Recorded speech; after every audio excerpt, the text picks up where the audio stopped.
Hello, my name is Lynn Dessert and I am an executive coach and I am here to answer your questions about career. So we'll be back at you in just a couple of minutes.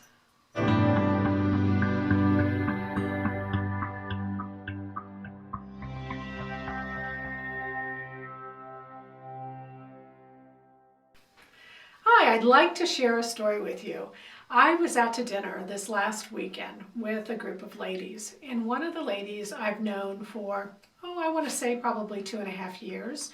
She was sharing her story with me, and it was quite interesting. Here was a woman who was extremely successful. She had been a high-powered salesperson, worked for some large companies, and had gone to a different company probably, I want to say maybe 1.5 years ago. And so I was following her on Facebook. And then all of a sudden I saw, boom, she's out of this company and she's starting her own business. It happens to be as a design person for a clothing line. And I thought, boy, this is really a big right turn. This is a deviation. I wonder what's going on. So I asked her, she said, Lynn, I was in sales for, years. I was extremely successful.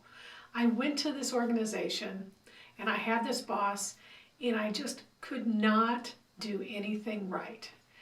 She said, and I knew my job. I knew how to sell. But every time I turned around, this boss would basically have their thumb right up against me and say, you are doing this right or you're not doing that right. And pretty soon I lost all my confidence, even though this is something I had been doing for years. She said, even if I wanted to try and do something right, I was doing it wrong because I was so self-conscious. And again, that confidence was just gone. And she said, I got to a point where I just had to leave. I knew that this situation was not going to work out for me and decided to go and, strike it out on my own and see if I could do it as a solo entrepreneur. So anyway, what I'd really like to step back and address is this whole thing of that, the environment that we work in, the people that we work for, the people we work with, they can affect how well we're doing our job. I hate to say it, but that's just the facts, and certainly you have a lot up here that you can, kind of adjust and you can reframe and you can sit back and go, how can I look at this? What can I improve?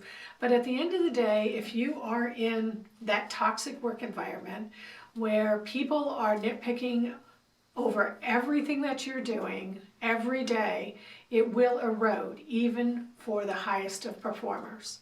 And when you get to that place, all I can say is, hopefully you'll have that same courage that this person did, where she left. And yes, is it risky? Is it scary? Absolutely, because you don't know what is on the other side, and especially when you're starting your own business, just, from the get-go. You have to fund it. You're not sure, as she was saying, I'm not sure where I'm getting my insurance, which is huge these days. But, it's one of those things that, whether you decide to do something as a solo entrepreneur or you make a decision to go to another organization, really investigate and be mindful of who it is you're going to work for, who you're going to work with. And granted, you're not going to know 100% before you go in. Nobody really knows, because unless you live there or work there, you really don't know what's going on.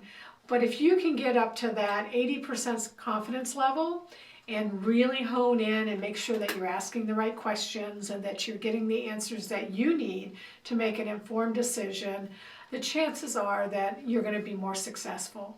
So I guess my final thing is, don't let any organization, don't let any one person, don't let any group of people bring you down.